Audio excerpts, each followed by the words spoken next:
Petites histoires pour grandes oreilles confinées.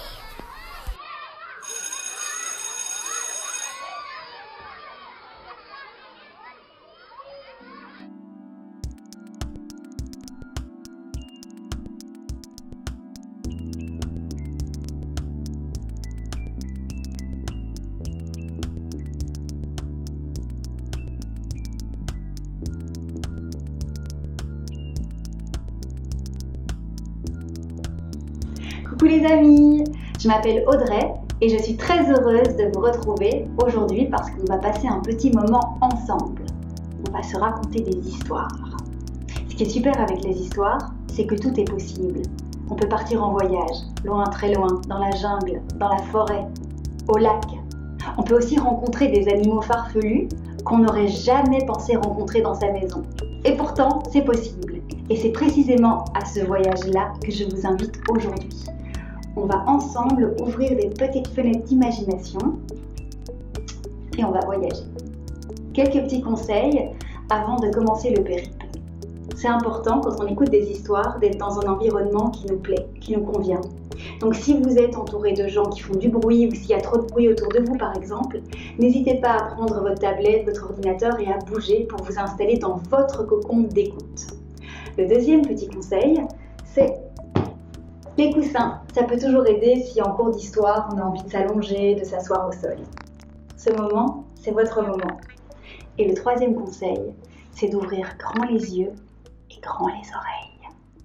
Est-ce que vous êtes prêts? Alors, on est parti. L'histoire se passe en hiver. Il fait froid, très froid. Un loup s'approche du village des animaux.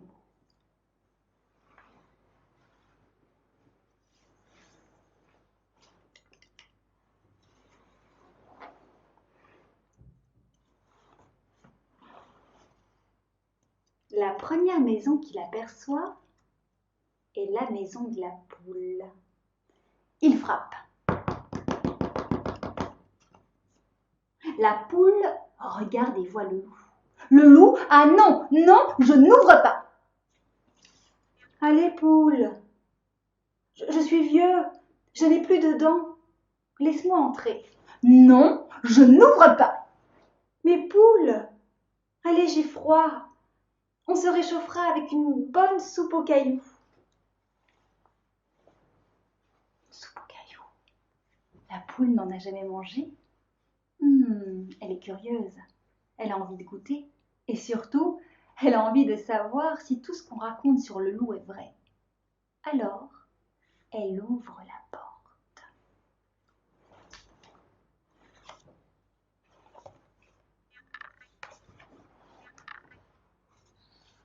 Dans la cuisine de la poule.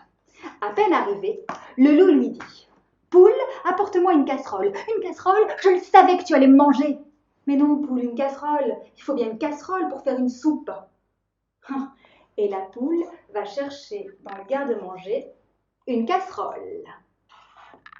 Pour faire une soupe aux cailloux, il nous faut une casserole, de l'eau, un caillou et du feu. Et c'est tout. Le caillou. Et on attend que ça bouille. Et c'est tout. Et c'est tout.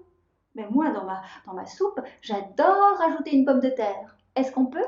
Ah ben oui, oui, on peut, dit le loup. Et voici notre poule qui court dans son garde-manger et qui rapporte une pomme de terre.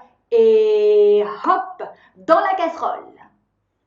Mais le blaireau, il a vu rentrer le loup chez la poule. Il est très inquiet. Toc, toc, toc, toc, toc, toc, toc, toc, toc. Oh, rentre, blaireau, lui dit la poule. On a fait une super soupe aux cailloux avec le loup. Enfin, pas vraiment aux cailloux parce qu'on a rajouté aussi une pomme de terre.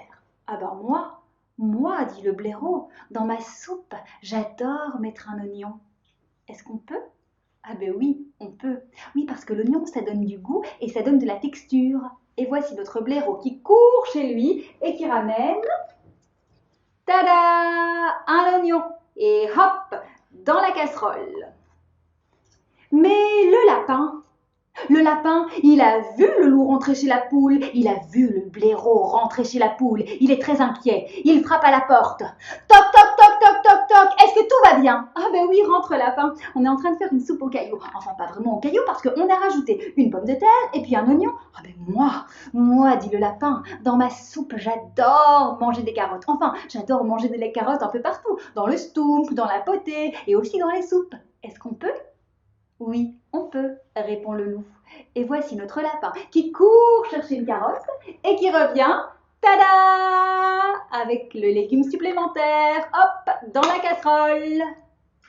Mais le koala, il a vu rentrer le loup chez la poule, il a vu le blaireau rentrer chez la poule, il a vu le lapin rentrer chez la poule et ne pas en sortir, il est très inquiet. Il n'a même pas à frapper, la porte est déjà ouverte. Est-ce que tout va bien? Eh ben oui, tranquillou, le koala, on fait juste une soupe aux cailloux. Enfin, pas vraiment aux cailloux parce qu'on a rajouté une pomme de terre, un oignon, une carotte. Ah, moi, dit le koala, j'ai lu que dans les soupes aux cailloux, on pouvait rajouter un poireau. Est-ce qu'on peut? Ah ben oui, on peut. Parce que le poireau, ça donne un petit quelque chose en plus. Et voici notre koala qui court chercher le poireau et qui revient, tadam, et hop, dans la casserole. Tous nos amis sont réunis autour de la marmite. Ça sent bon. Il fait chaud. On est bien. On devrait faire ça plus souvent, dit la poule. Il rit. Il se raconte des blagues, des histoires de grands méchants loups qui ne sont pas tout à fait vraies. Le loup pique le caillou. Il est cuit juste à point. La soupe est prête. Chacun déguste son bol de soupe aux cailloux. Au début, dit le lapin, j'ai cru qu'on allait manger de la soupe à la poule. Tout le monde est content. C'est une soirée fantastique. Mais il se fait tard. Le loup prend une fourchette, pique le caillou.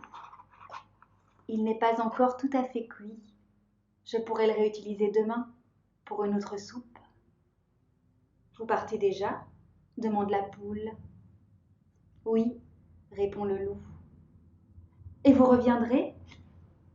Le loup ne répond pas. Mais moi, je crois qu'il n'est jamais revenu. Promenons-nous dans les bois, tant que le loup n'est pas là. Si le loup y était, il nous mangerait.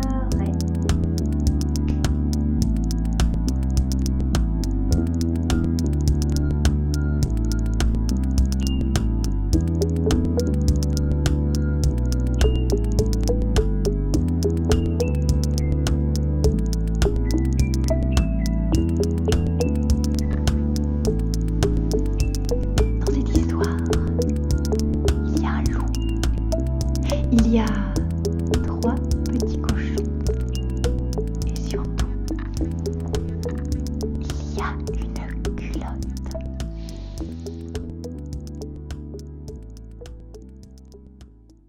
Ah, je lisse mes moustaches. Je me réveille doucement. Oh. Loulou, y es-tu, loulou? M'entends-tu, loulou? Que fais-tu? Ah, par les poils de ma moustache, ça va chauffer pour vous. Je m'étire. Je me réveille. J'enfile ma culotte.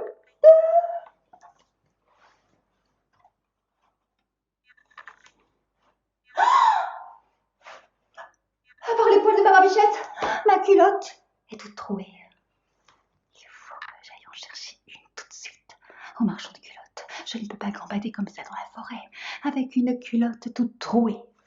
Et voici notre loup qui s'en va, direction le marchand de culottes.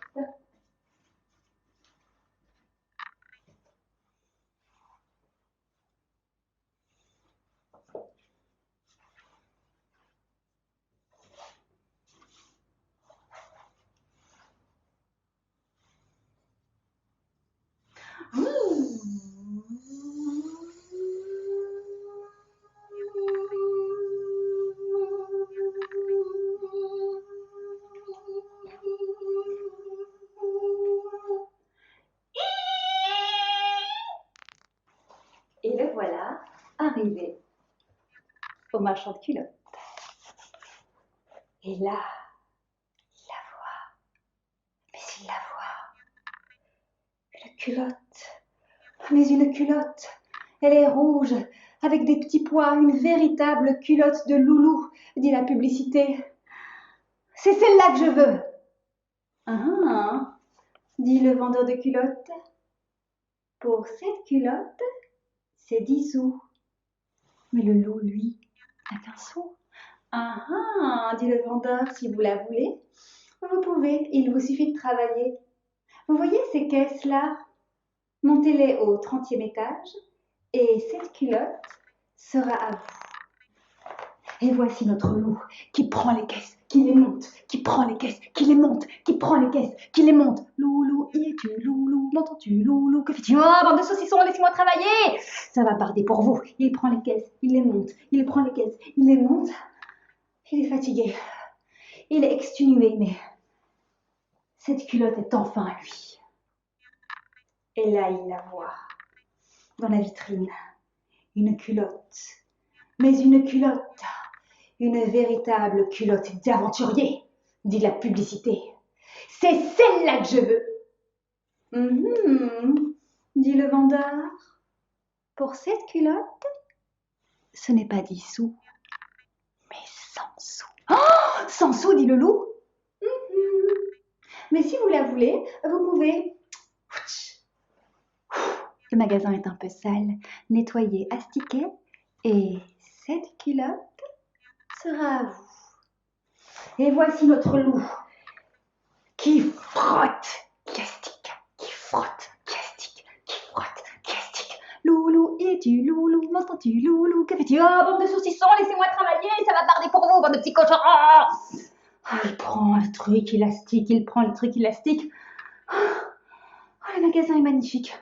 Il est propre, il est nickel chrome. Cette culotte d'aventurier est enfin pour notre loup. Mais alors il la voit. Mais il la voit. Une culotte avec des dentelles et des boutons d'argent et des petits cochons brodés. Une culotte de grand méchant loup, dit la publicité. C'est celle-là que je veux. Ah, dit le vendeur, celle-là, elle ne vaut pas 1 sou, ni 10 sous, ni 100 sous, mais 1000 sous. 1000 sous, dit le loup, oui, 1000 sous.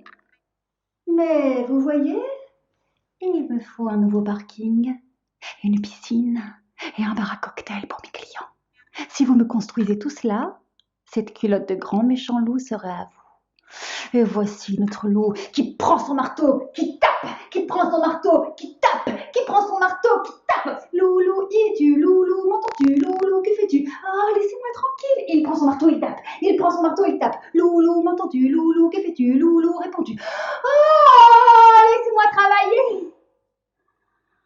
Le loup est courbaturé, il est exténué. Mais la piscine est là. Le bar à cocktail est là, et le parking énorme pour les clients. Oh, il peut enfin enfiler sa culotte de grand méchant loup.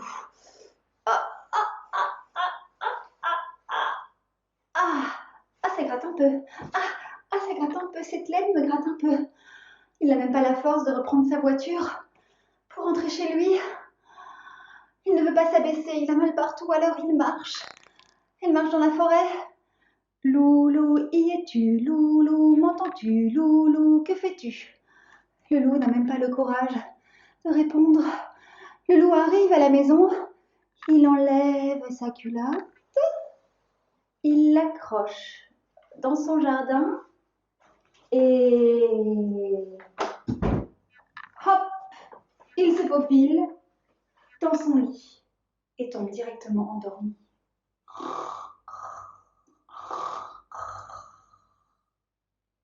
Les petits cochons, ils ont suivi le loup, ils ont vu la culotte, ils la trouvent magnifique. Dis, t'as vu la culotte là suspendue sur le fil à linge? Elle est belle, dis donc. Ah ben moi j'aimerais bien avoir une culotte comme ça. Oui, mais si on la prend, peut-être que le loup va se réveiller. Mais non, il dort profondément, il est fatigué, il est courbaturé. On la prend, mais oui, on la prend. Et les voici qui prennent la culotte. Oh! et ils se mettent à se la disputer. Non mais donne-la-moi, mais non c'est à moi, mais non donne-la-moi, j'ai envie de la mettre, c'est moi qui l'ai vue en première. Et ils ont déchiré la culotte du grand méchant loup. Et le loup se réveille et d'un cri s'exclame: ah, bande de petits cochons, ça va partir pour vous. Coucou les amis, et ben voilà, on a fini notre petit périple au pays des histoires. Je vous remercie et surtout je remercie vos yeux et vos oreilles d'avoir été grands ouverts. Je voulais juste vous dire aussi que les histoires c'était quelque chose de fabuleux parce qu'il y a autant d'histoires que d'humeur. Il y a des histoires pour consoler, pour espérer, pour se serrer dans les bras, pour rire, pour se retrouver, pour rêver, pour partir dans l'espace. Bref, il y a 1000 possibilités. Et quand on est un petit peu triste ou qu'on ne se sent pas très bien, ou même quand on est en très bonne humeur, c'est toujours gai de savoir qu'on peut partir en voyage dans son cœur et dans sa tête. Avant de se quitter, je voulais vous proposer quelques petits conseils lecture dès que vous pourrez aller à la bibliothèque. C'est Pokémine de Kitty Crotter. Il y en a plusieurs dans la collection. C'est aux éditions Pastel École des loisirs. C'est très gai, c'est des petits insectes, on ne sait pas trop quelle espèce ils sont et on ne sait pas s'ils sont masculins ou féminins. Voilà, c'est assez poétique. Ensuite, il y a 2 super livres de Delphine Perret aux éditions Les Fourmis Rouges. Bjorn, 6 histoires d'ours et Bigoudi, une super histoire pour consoler. Ça, c'était pour les environ 6-8 ans. Les Pokémon pour les 4-8 ans. Et ça, on est plutôt sur du 7, 11, 12 ans. C'est contes d'été, contes d'hiver, contes d'automne, contes de printemps de Grégoire Solotareff aux éditions École des loisirs. C'est une histoire par jour. C'est court, c'est assez comique et on rencontre plein d'animaux farfelus qui habitent la forêt. On rencontre aussi des lutins. Encore merci d'avoir passé ce petit moment conté avec moi. Et la semaine prochaine, vous retrouverez à la même heure un autre artiste qui vous racontera des histoires. D'ici là, prenez bien soin de vous, prenez bien soin de vos oreilles et de vos yeux et plein de bonnes choses. Salut!